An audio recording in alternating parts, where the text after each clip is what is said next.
All right, how are you? Welcome to the third episode of the LightySportsPod.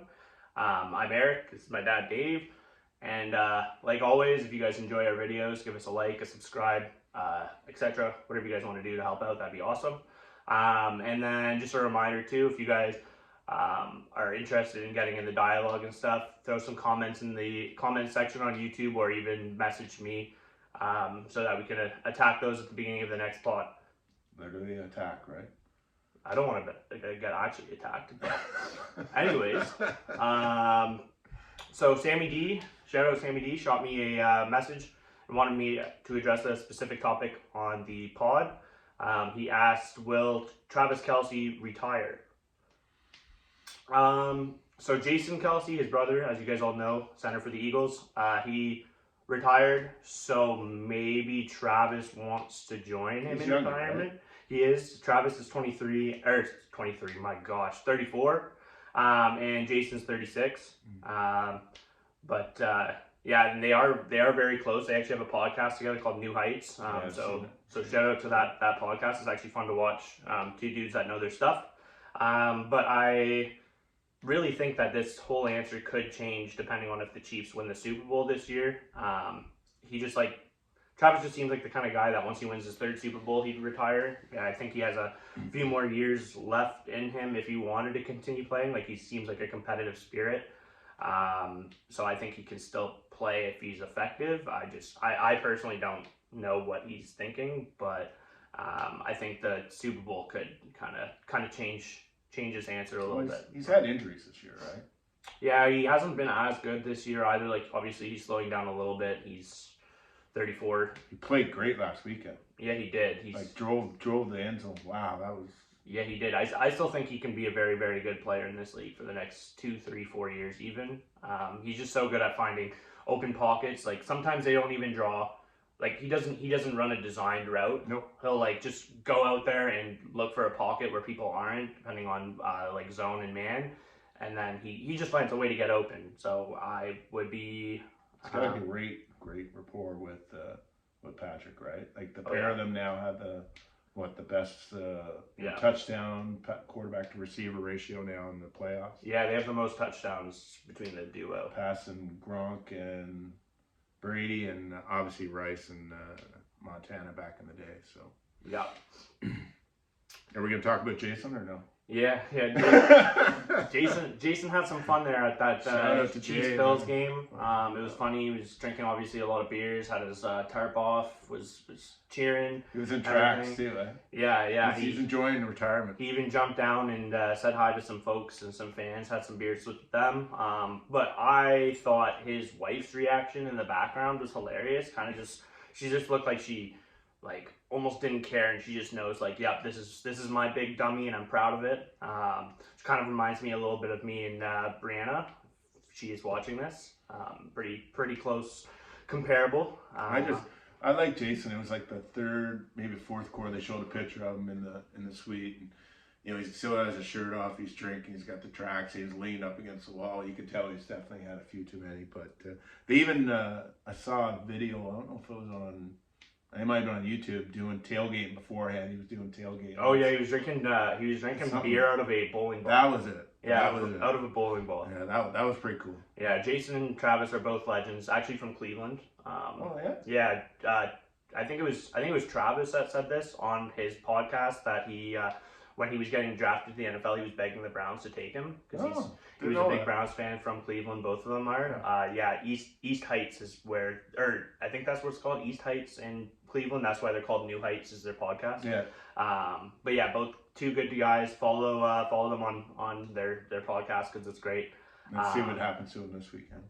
Yeah, we'll see what goes on there. They don't have the tailgate in Baltimore like they do in Buffalo, so it may not be as tapped out. You know what I mean? So yeah. Anyways, on to the next one. So we actually have a baseball question from Erin Ritchie, and she wants to know our thoughts on the extra base runner rule in extra innings in the regular season. So personally, I'm fine with it in the regular season because it was intended to be marketed towards people that are a little bit more casual, like baseball to the casual fan. It's a bit slower pace, can be a bit boring, a little bit dry, so I get why they're doing that.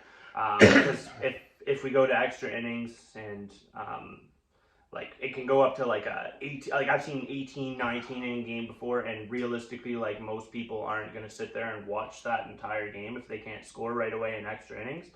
I'm not one of them. I would sit through it, but I know like baseball, like bleacher seats aren't exactly the most comfortable to begin with. So I get it, and I'm perfectly fine with it. I don't want it to happen in the playoffs though, because like that's a winner go home kind of game. Like it's a little bit more important in the playoffs, and I don't think that they should be having a base runner on second base to start extra innings in the playoffs, because it gives one team a bit of an unfair advantage. But yeah, and then regarding other new baseball rules from last year, I'm completely against the pitch clock. I hate it because, again, like I said, with the first point, it is marketed towards the casual fan, so it's trying to speed up the game. But that can cause a lot of serious injuries to pitchers when they have to speed up their typical pace, stuff like that. Like it can lead to severe arm injuries. And I'm also against banning the shift because I think it takes away a large portion of strategy in the sport. And I think that if you can't hit the ball the other way because there's a shift going on or whatever, that's on you. Like you need to be able to hit the ball where they aren't. And then just kind of like as a whole, I didn't like the idea of making rule changes simply because it kind of changes the game too much for me. Like it's a prestigious sport that's been around since the early 1900s with no rule changes. I think it was kind of bad for baseball to do so, simply because of just like the prestige and the past of baseball. But they were probably pressured though too, right? The games are going 4 hours. Yeah. And, you got the networks. Like they're probably being pressured, but I agree with the second base. I think that's a great rule. Not in the playoffs, so totally agree with you on that. The pitch clock, I think they're modifying it this year. Yeah, now it's 18 seconds when there's somebody on base instead of 20. They brought it down. Yeah. Oh wow! I would have figured they'd go the other way. Bring it up a few. That's my problem with this. Like now with a person on base, we're having to work quickly. You might short arm the ball a little bit more. That can cause strain on your arm. I don't like it. Okay, well, a lot of pitchers got hurt last year because of the pitch clock, right? They're rushing, forcing it. As far as the infield shift, there's a few, like Jeff McNeil, if you look at his batting stats last year, like he hit like 260, hit like 320, 330 the year before, because he can hit the ball at, wherever they're not playing, but he can't do that without the shit, if they're not shifting, right? So, but Cool. Great question. Yeah, great questions, guys. Thank you for those. Keep them up.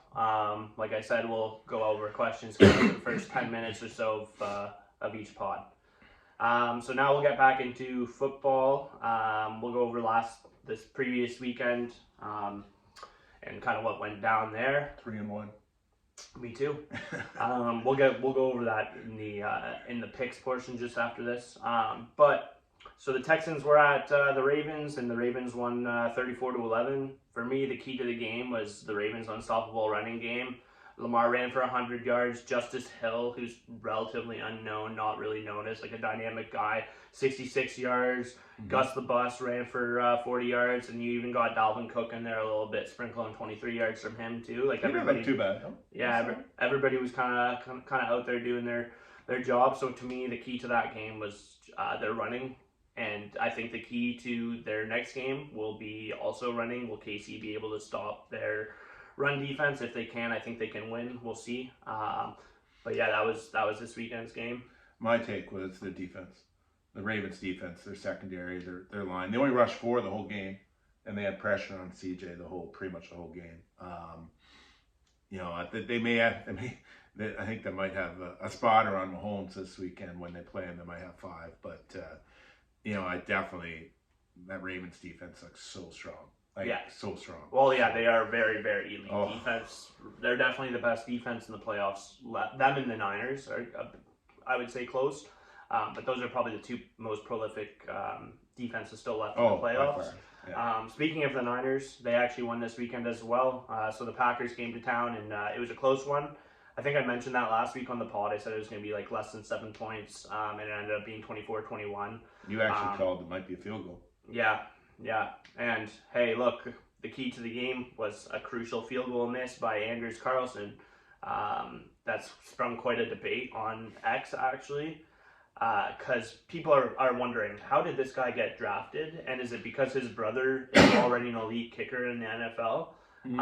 Because if you look at his college numbers, I think his last year in college, he went like 12 for 17 or something like that in field goals, and that's not very good. So I think he got drafted by the name. Yeah, like that's pure speculation, obviously.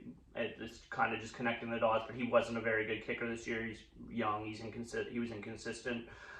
So that was the key to that game for me. I thought the Packers played a really, really strong game, and they could have gone even further. Like, they were really underappreciated in the playoffs. People were sleeping on them, and it kind of sucks that it comes down to a missed field goal. That game could have easily been tied. Who knows what happens afterwards? Yeah, Love looked good. But yeah, Jordan Love looked good again. He had two interceptions. I don't think he hit 200 yards, but he looks calm in there. Like, it looks like they've got their guy. But yeah, and they had that young D, and watch Green Bay and obviously keep KC going, right? KC has the youngest D in the league, and those two look really strong. So for next couple of years for sure. Yep, and then the Bucks went to town to Detroit. Key to the game for me was the offense in general. Both these teams were slinging it pretty well. Jared Goff went 30 for 43 on passing attempts with 2 touchdowns and 287 yards, and he just looked really, really calm and composed in there. Credit to Baker as well. Like, Baker played well too, but two first-round quarterbacks, right? First-round picks. 2 first overall picks. Both of them were first overall. That's true too. Yeah. Baker to the Browns and Goff back in the day with the Rams. Yeah. And then on to the Chiefs-Bills game, which was probably the game of the week. And wide right. Everybody. I would say everybody was most pumped to watch this game, probably out of the 4 of them. Just because they play each other, it seems like every single year in the playoffs, and Patty Mahomes seems to beat the Bills every single time. But the key to the game for me was it's Travis Kelce. He came back, got 5 receptions, 75 yards, 2 touchdowns, and I know everybody's gonna say the key to the game was the field goal miss from Tyler Bass, which again, rightfully so. Like, I don't like it when people hate on people. Obviously, you never want to do that, but I understand why Bills fans were a little bit angry with the results because of Bass. But if you watch that game, Diggs dropped a pretty crucial pass that would have led to a touchdown in the 4th quarter. Bills would have won if he caught that ball. And also, who's to say that after that field goal, if he does hit it, who's to say Patrick Mahomes isn't just marching them back up the field quickly enough to get a field goal to force overtime? Like, there's so many what ifs in that situation. The weather played a part too. The winds played a part. Like, that was hard kicking circumstances for anybody. So I don't think the key to the game was that miss. I think the key to the game was Travis Kelce and other issues within the Bills system that could have been solved. Well, Josh Allen had 2 deep passes, right? Both of them got dropped by the receivers, right in their hands too. Like, that should have caught that. The play right before they kicked the wide right, he had the guy in the end zone. I know he got hit. Chris Jones hit him, and but he could have hit Diggs on the short out. Yeah, I think on his release going to the end zone there, he got a little bit of a hand. Yeah. I thought it was going to be a touchdown as soon as it came out of his hand. Because I saw the guy sneaking in the middle wide open, and then. But he could have hit Diggs 10 yards. Yeah, he could have had it. I remember them actually breaking that play down and showing us that they had Diggs over the middle as well. So it would have shortened that wide right field goal. Yeah. Speaking of Diggs, he struggled since week 9. He wasn't good at all after week 9. Khalil Shakir was actually their best receiver stats wise over that stretch. So that kind of makes me think: do you think a Bills reset is necessary, and does trading Diggs away make sense? Kind of like what the Chiefs did with Tyreek.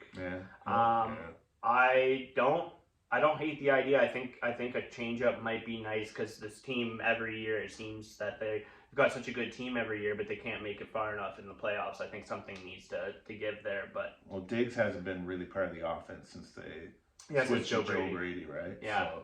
he's kind of been second fiddle there. And Diggs is one of those guys where he needs to be the primary, offensive target regardless. They could probably trade him, get some help on their D.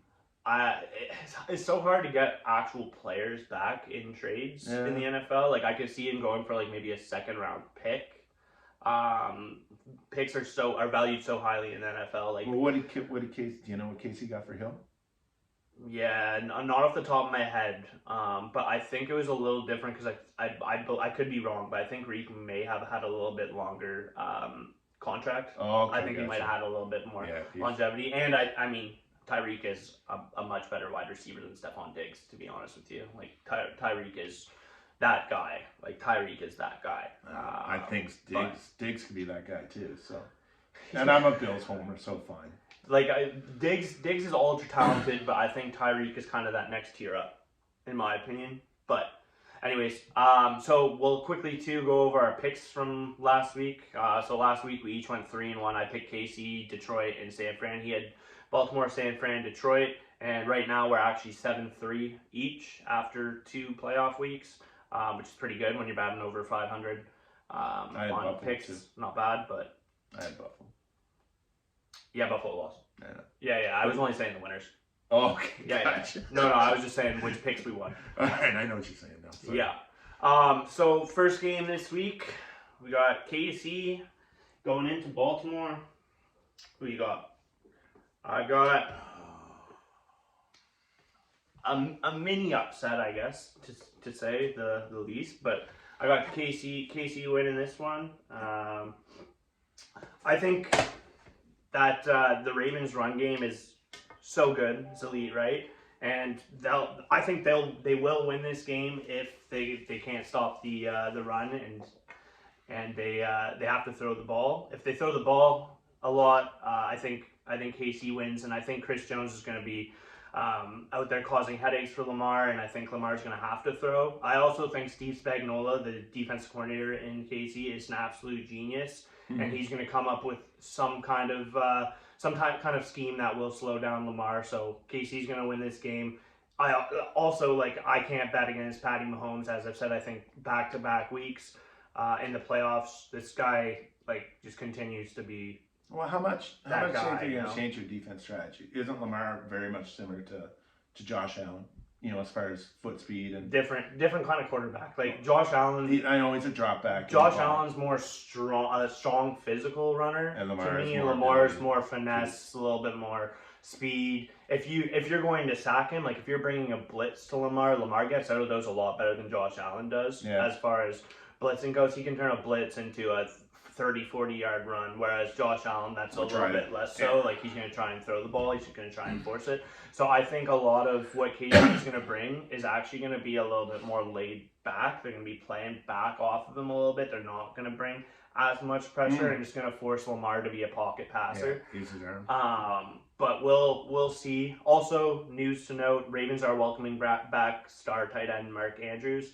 And I think that's very, very important in this game, but I still think KC's defense will somehow play better than they should, and will slow them down. Like Isaiah Likely and Mark Andrews are his 1 and 2 they're tight ends, but wide receivers in my opinion. So look out for those guys. But again, I can't pick against the Chiefs. I'm going Ravens. Their defense is good. Lamar potentially could win MVP. Will win MVP. And the Ravens' defense is really strong. Like what they did last week to CJ and what CJ did the week before, and they look really good. And at home, I know Patrick Mahomes, number 2 game on the road. They won 1 on the road. Let's see if he wins 2. CJ Stroud, as good as he was, this is his first playoffs. Patty Mahomes has. I know he's got repeat. He's got the resume, right? He's got the resume. He knows how to win in the playoffs. I think the Ravens defense played really good, obviously against Houston, but I think this is a different beast.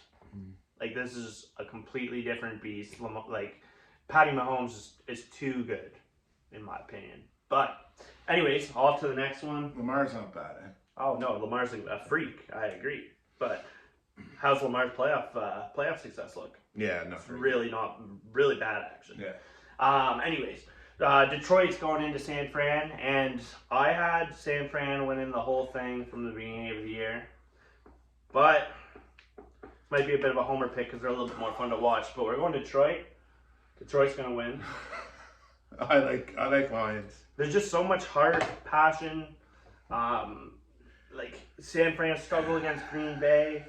I don't know. Something about this Detroit team just screams success going deep in the playoffs. So I think I went Detroit and Buffalo at the very start. Those were my 2 picks for Super Bowl. I'm not changing. He had San Fran and who? People adapt. You had San Fran and who? And he's changing. I'm still going with my Lions, and I can't go with my Bills. My Bills are out. But I actually had San Fran in Baltimore. Oh, did you? At the beginning of the playoffs.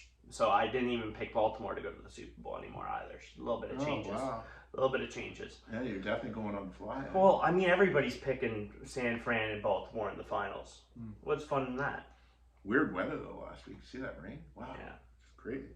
Alrighty. Jump into some NFL coaching news. So the Titans that hired the Browns offensive line coach's son, not the offensive line coach, his son, Brian Callahan. So his dad is Bill Callahan. He's the offensive lineman coach with the Browns. He's great. He's awesome. Anyways, shout out to Dave LaLiberte, by the way. He's a big Titans fan. And I actually posted on Instagram. I wanted to hear people's opinions about this hire, and I specifically tagged him, and he gave me some info regarding what he's heard about the hiring. He said that supposedly really good with quarterbacks, great collaborator with his coordinators, which I think was Dave's biggest beef with the Titans last year. Is Mike Vrabel kind of hired his friends as offensive coordinators and defensive coordinators, and they were not good, and Dave didn't like that. But yeah, apparently he's going to be calling his own plays probably too, and he's valued highly throughout the league. So the head coach is going to call his own offensive plays. Yeah, it happens more than you think in the NFL, but based on what Dave's telling me, he's an avid Titans fan. Has he been at Nashville? No. But based on that, it sounds like a good hire to me. Doesn't sound like there's any problems there. I can't comment on it. So yeah. To be honest with you, I don't know the offensive line coach. He's calling both. That's going to be difficult for first year too. First year. Oh, his dad's the offensive line coach for the Browns. Yeah. But Brian Callahan himself's not an offensive line coach. So where is he right now? He was the offensive coordinator in Cincinnati. Oh, okay. So he does have the back. Yeah. Okay, he's got the resume. Okay. Yeah. Sorry, I should have mentioned that. But yeah. Anyways, Jim Harbaugh got hired by the Chargers. I think I've mentioned that now, like the last couple of weeks, that was kind of where I thought it would go. Jim Harbaugh's terrific coach. Won the championship this year with Michigan. Has high level of coaching in San Fran before he went to Michigan. Like he's been a very good coach. I like that hire for the Chargers. The Chargers kind of needed somebody a little bit more tough, I think.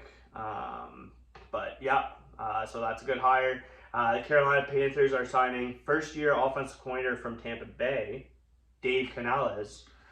This is an interesting hire. He did really well with Baker Mayfield, but honestly, you never really know how offensive coordinators will transition to a head coach, especially a rookie offensive coordinator. I thought they should have maybe gone with a more of a vet coach, just because Bryce Young's very raw. Maybe needs somebody with a little bit more success, or maybe this guy's just like a genius, and that's why they hired him. He'll get a bunch out of him. Who knows? Yeah. So that was kind of the main news regarding head coaches. There's also been a ton of news regarding offensive coordinators and defense coordinators, whether it be rumors or news. But there's so much of them that we're not going to be able to cover all of them. But one that was interesting to me was Miami firing Vic Fangio. Vic Fangio is a great coach. He's been around for a while.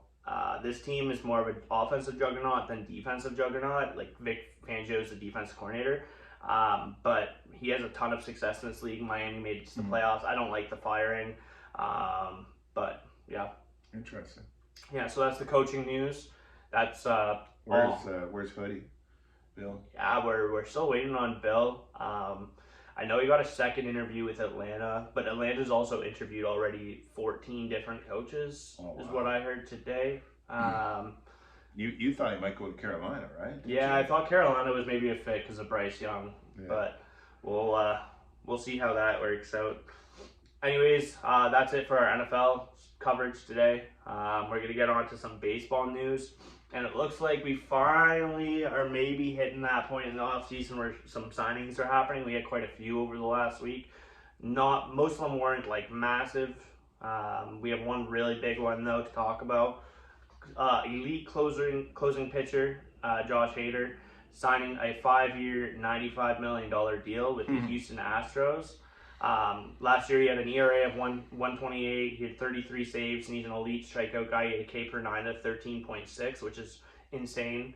But the Astros probably should have allocated this money better, I think, in my opinion, because they already have an elite closer in Ryan Presley. I know you're not fond of him. His numbers are really, really, really good. And they already have a top 15 relief pitcher not closing for them in Brian Abreu. He's good. I think they should be focusing more on starting pitching help or center field help or first base help, because you can't trust Christian Javier, you can't trust Hunter Brown, you can't trust Jose Urquidy in the starting rotation after last year. You can't trust Jake Myers in center field. I think defensively he's a good guy, but I mean he can't hit.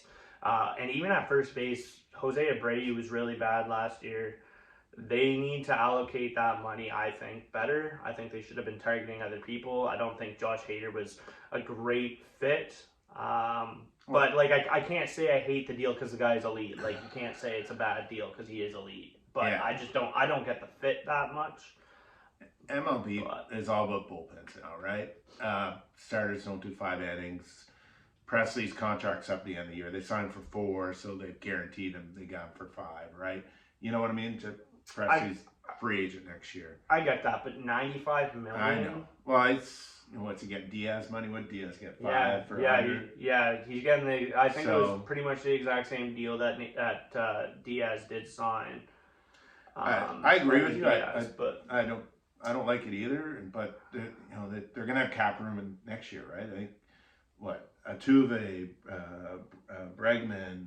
Verlander, they're all coming off the books next year. There's no cap in the MLB, so I mean, yeah, that's true. Who's us to say it's a bad contract? They should allocate their money better. Like they're rich owners, but like I don't know. Like I would have that might take them out on specific guys that fit their needs better. Who knows? Mm-hmm. Like I don't know. $95 million for a closer when they already have a pretty darn elite bullpen. I don't love it.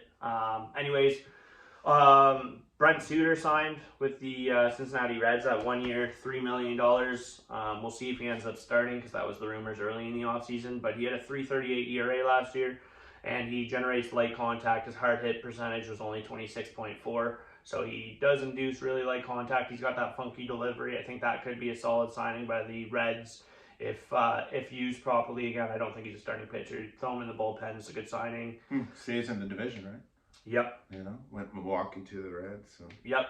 And then we have Robert Stevenson, who was elite last year, signed a 3-year deal, $33 million with the LA Angels. So last year, second half of the season, he got traded to Tampa Bay. He might even gotten released and signed there. I can't 100% remember. But once he went to Tampa Bay, he had a 2.35 ERA and 14.1 K per 9, which is elite.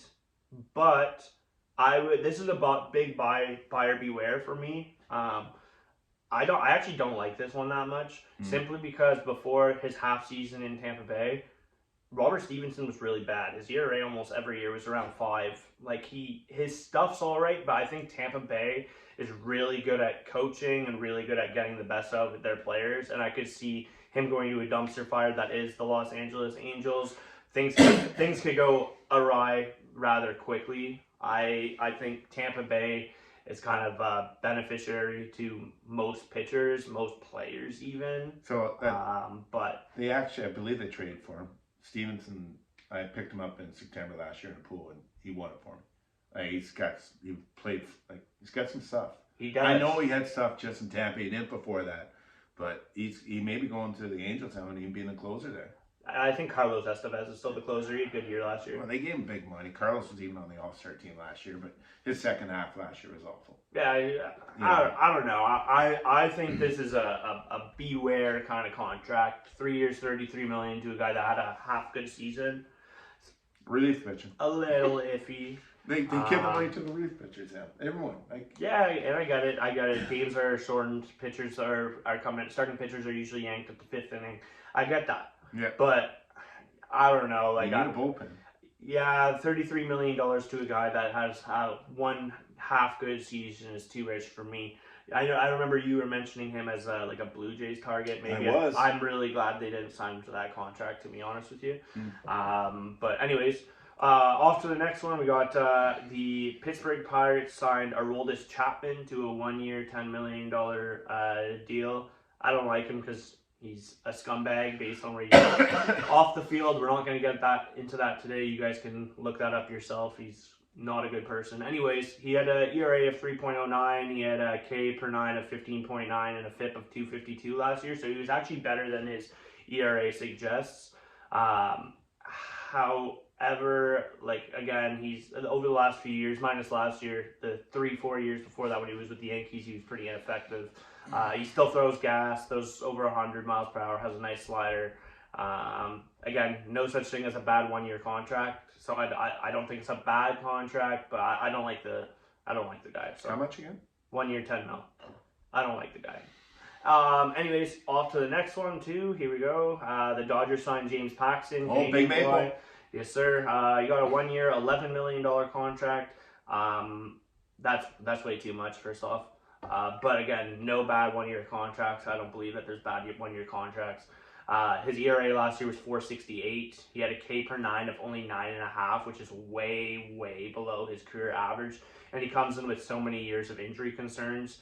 Guy's talented. He's Canadian. Got to root for him, but he's kind of past his prime, I'd say. First half last year, he looked really good. Second half, he looked really bad. I know. Yeah.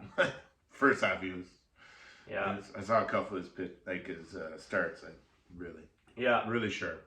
Yeah, shout out Canadian boy. We like him. The Washington Nationals signed Joey Gallo to a 1-year, $5 million deal. Last year he had a WAR of 0.5, mostly because he's a good fielder, can't hit at all. So OBP was 301, which actually, honestly, is pretty decent for a dude who Ks as much as he does. That's pretty good for him. His career OBP is actually really high. He walks a lot. Last year he didn't walk as much because he was busy striking out a ton. And then he always had big power, obviously. He had 21 home runs last year and pretty minimal playing time. So, again, another 1-year contract. Don't hate it. Joey Gallo did have some success in the past. Maybe he'll hit 40 bombs there. Who knows? He's a pretty good outfielder, too. He's a really good fielder. Yeah. He's a really good fielder. Maybe I think it's a 1-year stopgap until their top prospect, James Wood, comes into the league. Okay. I don't know if you've seen that guy, by the way. He No. is a freak. I think he's the number 5 or 6 top prospect in Major League Baseball. I actually have him in my NL only fantasy baseball league, but he's 6'7". He's got like a 70 grade power. He's insane. He's gonna be a stud. Brewers signed Rhys Hoskins to a 2-year, $32 million year. He missed the entire season last year. I believe he tore his ACL. I could be wrong. It was a severe injury, though. So based on his 2022 stats, because that's all we have to play with, he had 30 home runs that year. He had an OBP of on-base percentage of 332, on-base plus slugging of 794. So he's a good hitter. He's got lots of power. I wanted the Blue Jays to be on this one, actually, along with Jorge Soler and Jock Pederson. I should have mentioned that the last couple of weeks. I think he would have been a perfect fit at DH. And he had left-hand bat, not right-hand bat. I think you can go with either or if he's going to put the ball out of the park for me. I love that signing there. He's got good power. Brewers needed him. They released Tellez, and they didn't sign Santana. And yeah, I think Rowdy Tellez ended up in Pittsburgh. Oh yeah, he did. I think too. so. Early in the year, in the offseason. You're right. But probably the leading contender for comeback player of the year, I bet. You know, he's got that pop, right? He'll probably hit in the 4 spot there. Yeah, I remember his rookie season. He came up I think halfway through the year and still ended up putting up like 20 bombs, and people were going crazy about his power. Like he's got legit pop. Yeah. I remember a playoff game, not last year, year before. It was on Twitter or whatever. I saw a picture of it. His wife went and bought beers for she bought like 25 beers for everyone in her section. Oh wow! Yeah, I know. So it was pretty cool. It was pretty cool. And then we have one more signing just to touch on. The Angels signed relief pitcher Matt Moore to a 1-year, $9 million deal.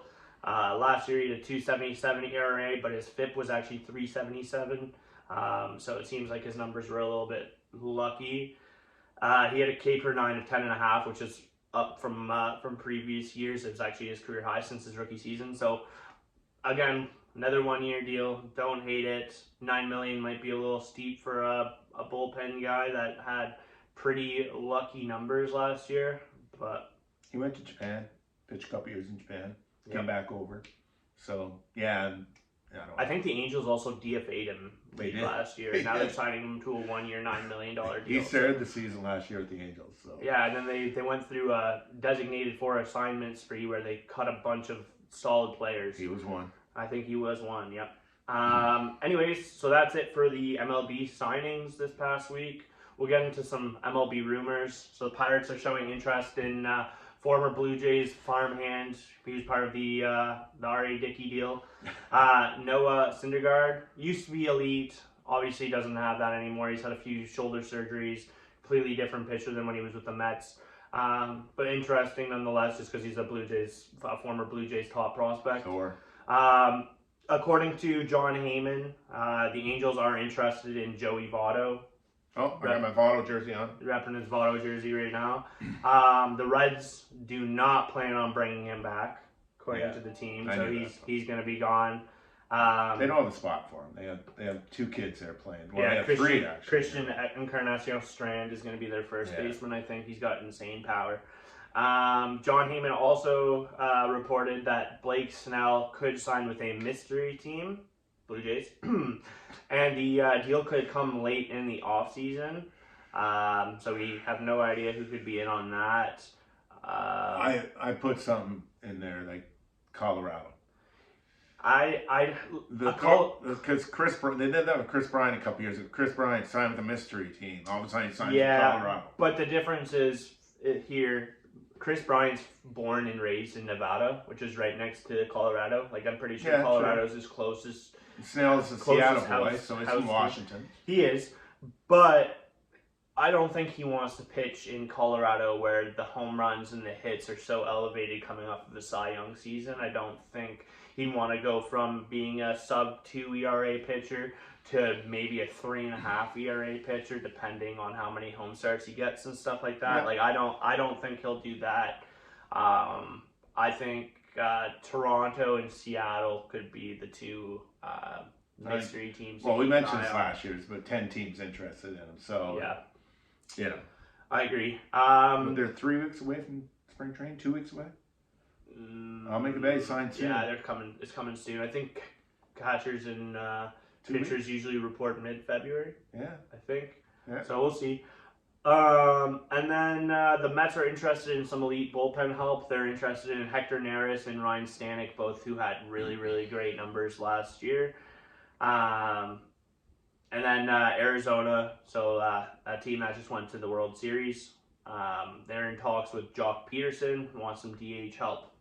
And that's a team that seems to know what they're doing. So I would love the Blue Jays to call Jock Peterson. If a good team is seeing some value in him, the Blue Jays should be seeing some value in him because we need some DH help. Get Jock on the phone right now. He's a lefty. He's got a nice swing. Get him on the phone. Get me some home runs.